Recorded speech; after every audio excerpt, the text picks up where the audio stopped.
Good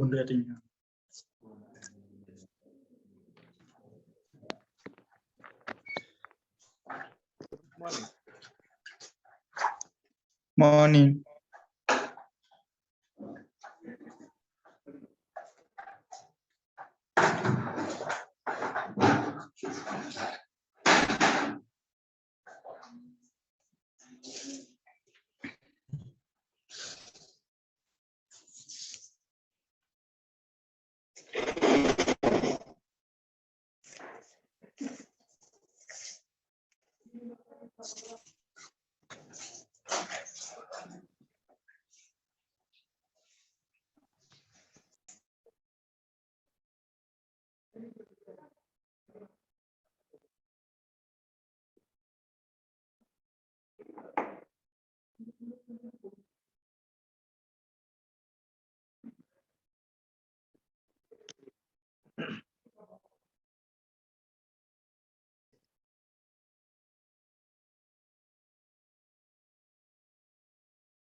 Today we are going to discuss about lines of communication.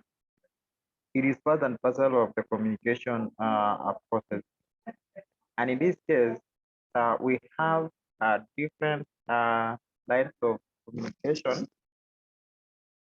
And in this case, we have according to levels, that is the vertical, horizontal, and diagonal.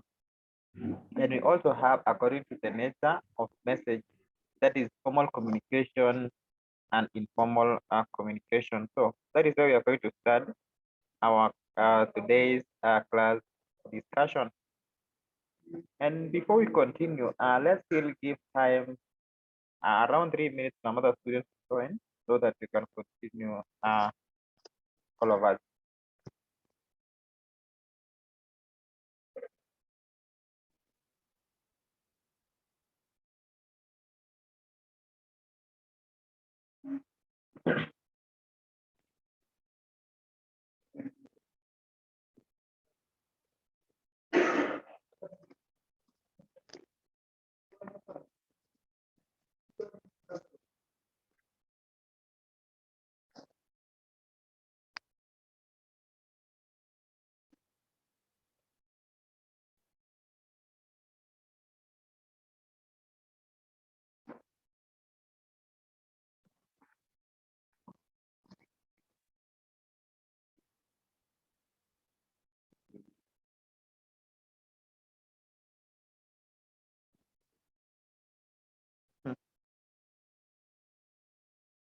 Amanda, good morning.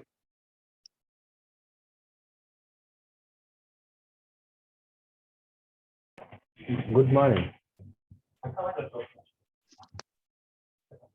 Sambo, good morning.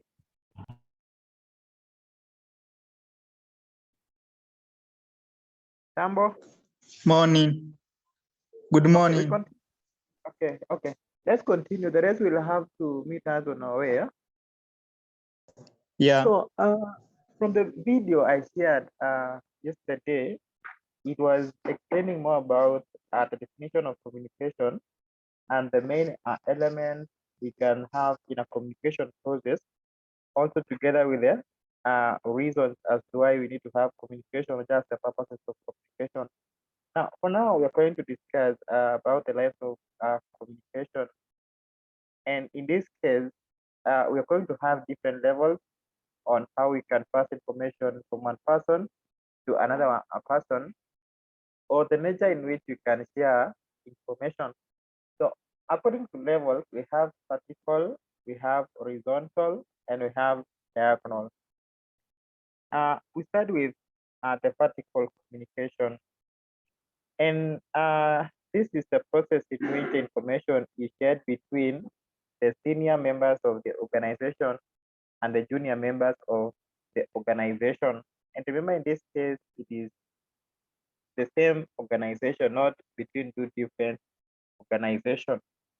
We can still classify vertical communication into two, that is downward communication and upward communication.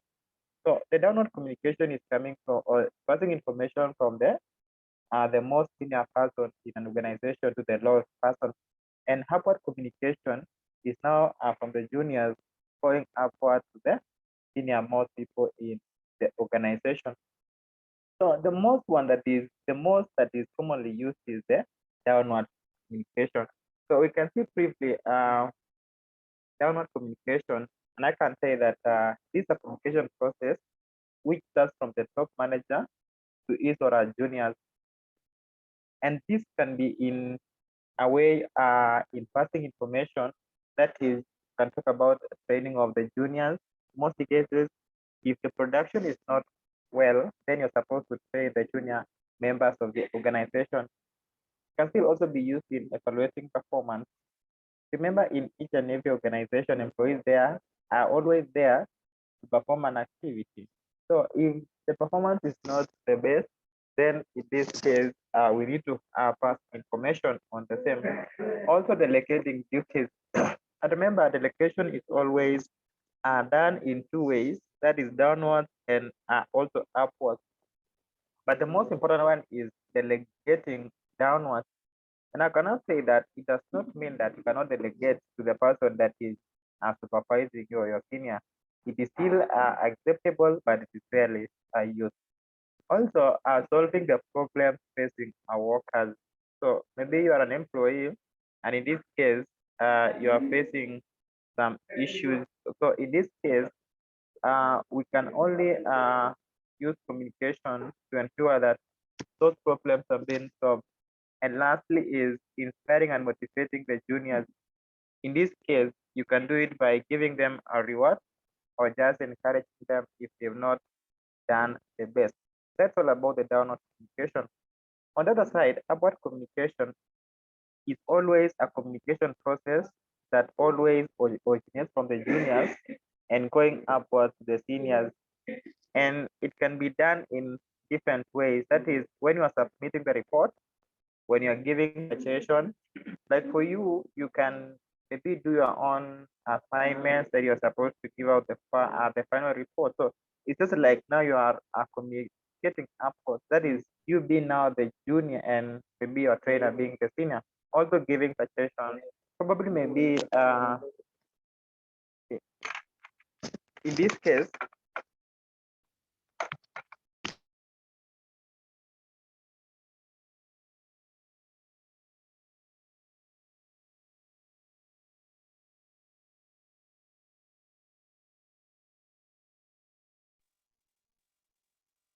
so what I'm saying is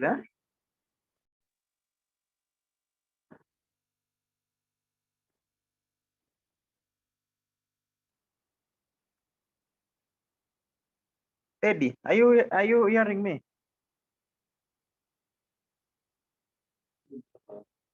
Right now, yes. You are not clear a few minutes ago.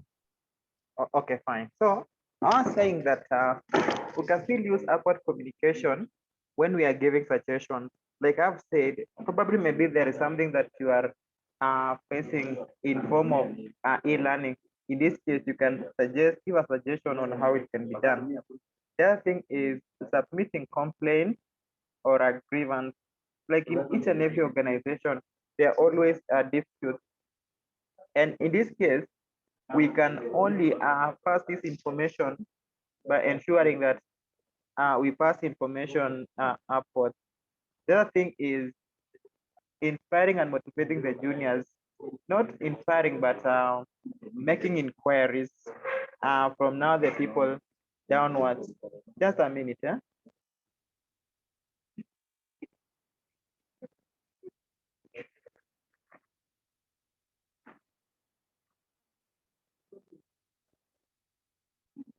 So we continue.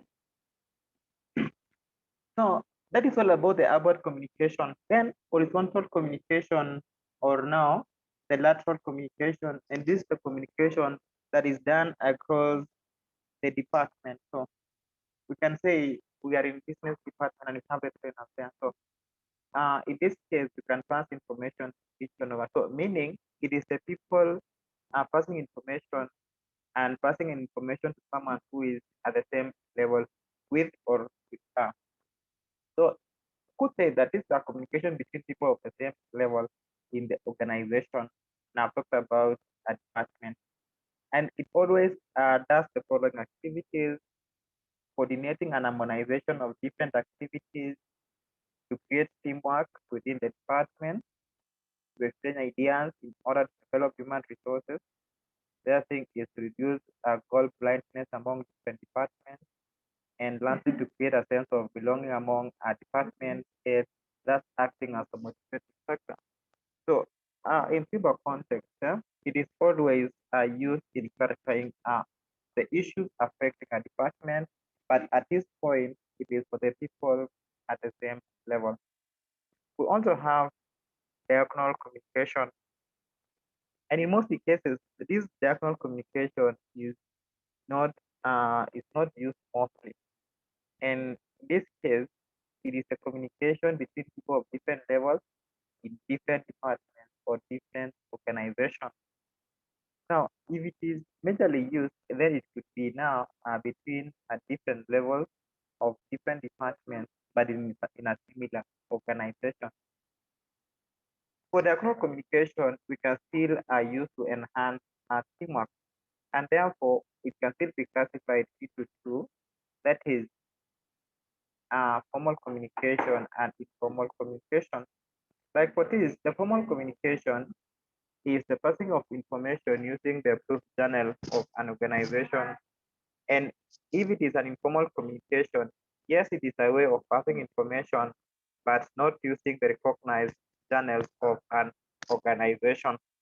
So basically, like if we are passing information using our WhatsApp, that is between me and you people, then that is what he's referring to as informal communication.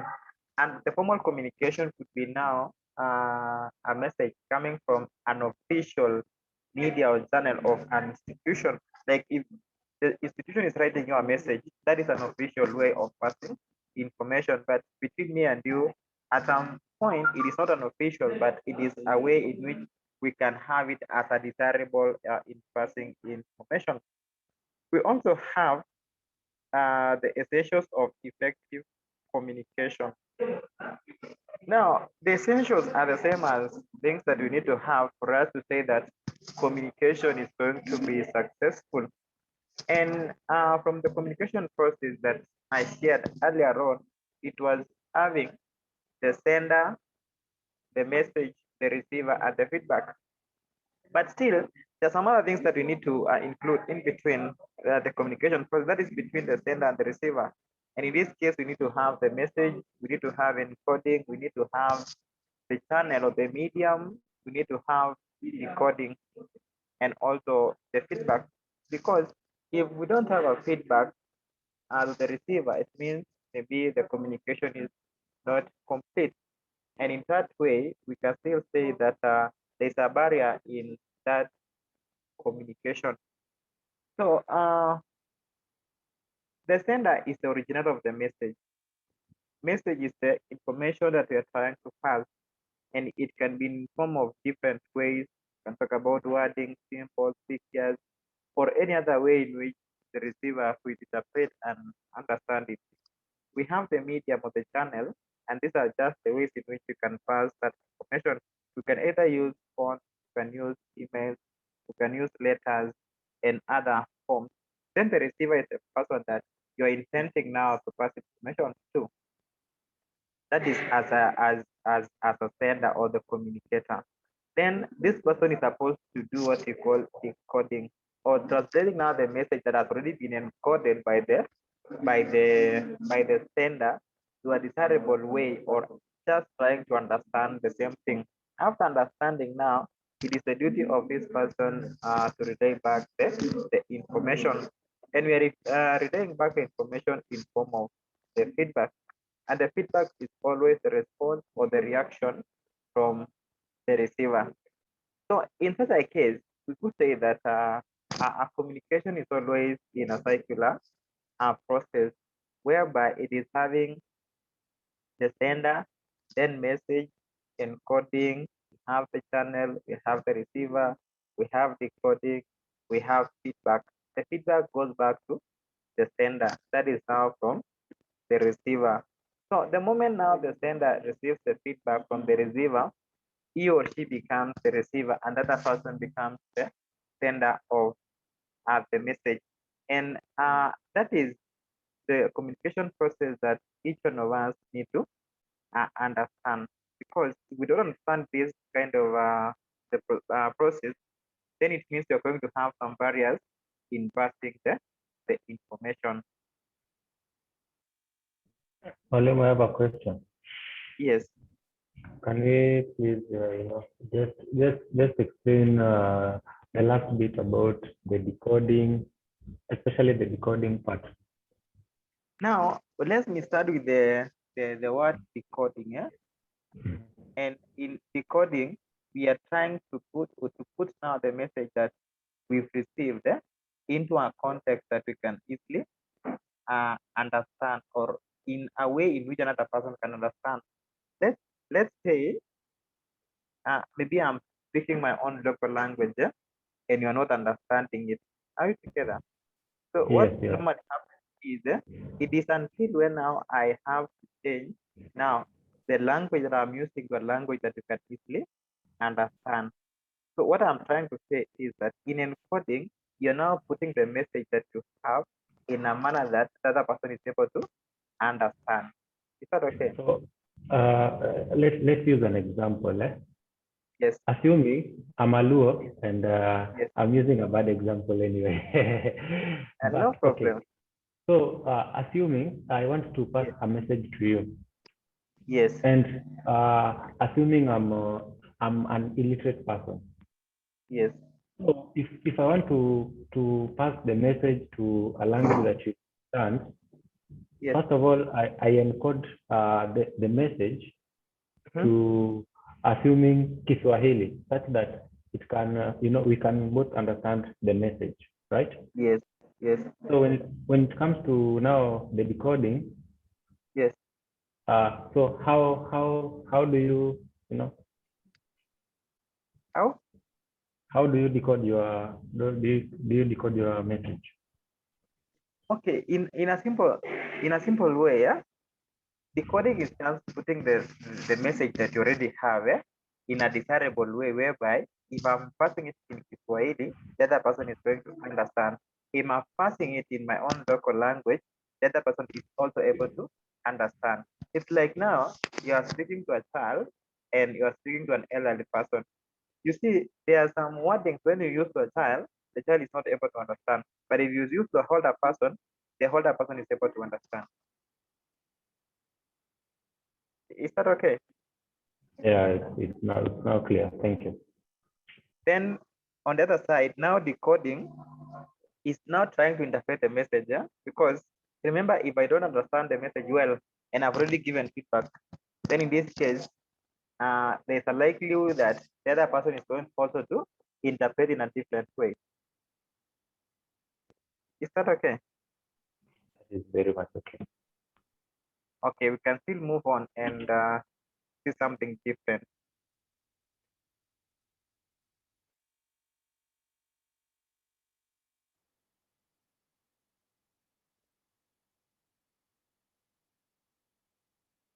So let's see the lines are the forms and means of communication.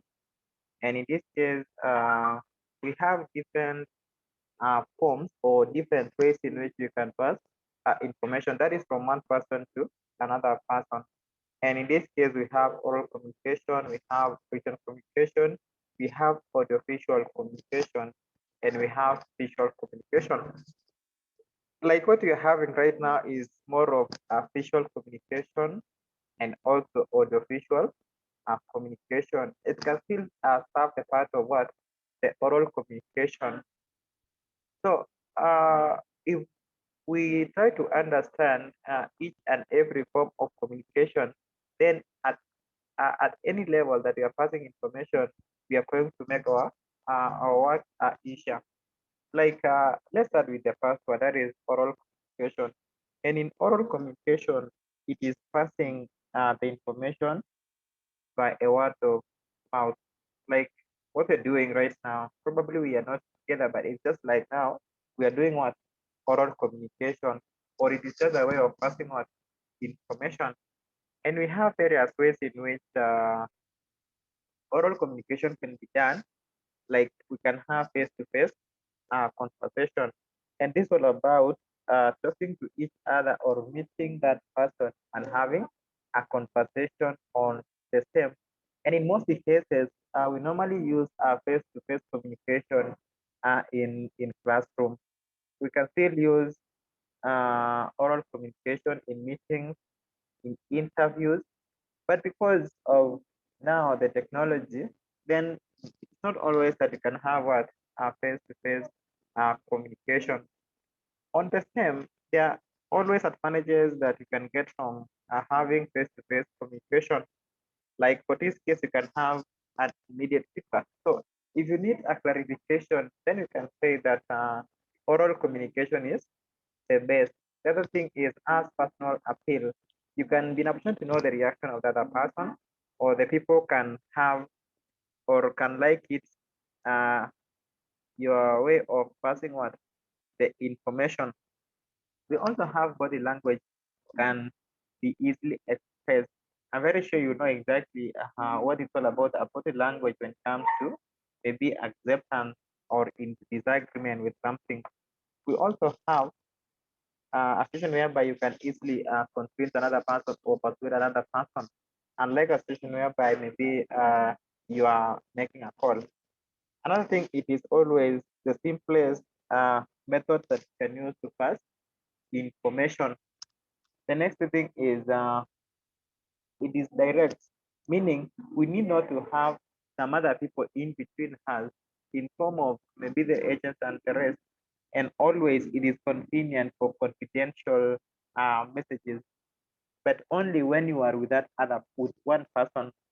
But if you are many, or when you are now maybe you're having your own conversation and there's some other people who are listening to what you are saying. We also have disadvantages of face-to-face communication. One, there is no record for future reference. Like after talking, unless maybe we have recorded the conversation. But if there is no record of the conversation, it means you're not going to refer this information in future. The other thing is can be time consuming. That is trying to ensure that the other person understands. But if it was in form of a letter or an email, then you can easily read and understand, and you can spend lesser time. The other thing is messages can be distracted. Next, not suitable when people are far apart. And lastly, unsuitable for the people who are deaf or the dumb people. So it is always suitable for the people who can hear and who can also speak. We also have a telephone, and this is the most important thing that we are using nowadays to pass information. And it is always suitable for confidential messages, long and detailed reports, charts or graphs, and messages that could require reference or evidence. So in this kind of a context, this kind is not desirable. So whenever you are making a phone call, then you're likely going to pass information that many people are going to listen to, and probably maybe it should have been only confined to one person or few individuals. These advantages of telephone is relatively fast. Like you can make a call maybe from Nairobi to all parts of the country and get a feedback as personal appeal. You can be convinced by the other person in a desirable way. We can also get an immediate feedback using our own phone. You can still use to convince another person or persuade the other person to accept your own issues or your own opinions. And lastly, suitable for long distance communication. Having said so, we can still have some setbacks for disadvantages of using a telephone in passing information. And the first one is can be expensive, especially over long distances. Let's say you are calling someone who is outside the country. The charges will be different as compared to making a call to a person that is within the boundaries of the country. The other thing is no record for future reference. Number three is there is no confidentiality in the information that we are going to pass. not convenient for the dumb and the deaf people, and also it can be time consuming if, for this case, we are not in agreement with the other person that you are passing information. Now, having known that the advantages and disadvantages of using a telephone, there are also reasons as to why nowadays mobile phones are the most popular media or means in which you can pass information. And the first one is they are portable and can be conveniently carried around. So you can easily have your own phone. So at any point in time, you can still make a phone and not necessarily need to be near the person. Number two, it is not very expensive, especially when making local calls. I said earlier that when you are making a phone conversation over long distances, probably maybe crossing the boundaries of the country, then in this case, we are likely not going to have similar charges uh, being used. So in this case, it is only expensive when you are making longer calls. Then the other thing is relatively cheap to acquire.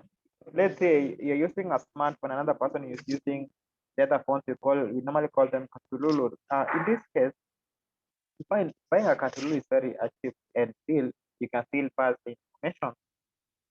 The mobile phones can record conversation calls, thereby acting as evidence. Like what we're doing right now, I can use my phone. You can use your own phone to make a recording of something. Immediately after this class, probably I'm going to share maybe this kind of conversation. That thing is can be used to send short text messages, so you know what it's all about, an SMS. And lastly, can be used anywhere since they are portable. So long as there is a good network, then we are able to pass the information the people that we are intending to. So I think we can stop at that point for today. And Becky, can you say what you want to say? Yeah, in popular about phone, can you say Yes. it's popular because its product is endless? Yeah, we can still say because the service that we are getting from phone cannot be restricted. Is that okay?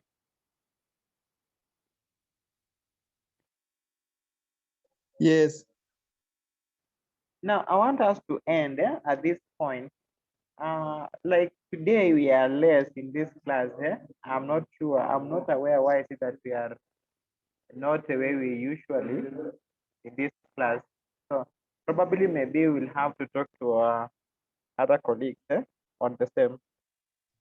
Yeah. So if there is a question, let's still make a choice on the same. Okay, thank you, Malimo. Yes.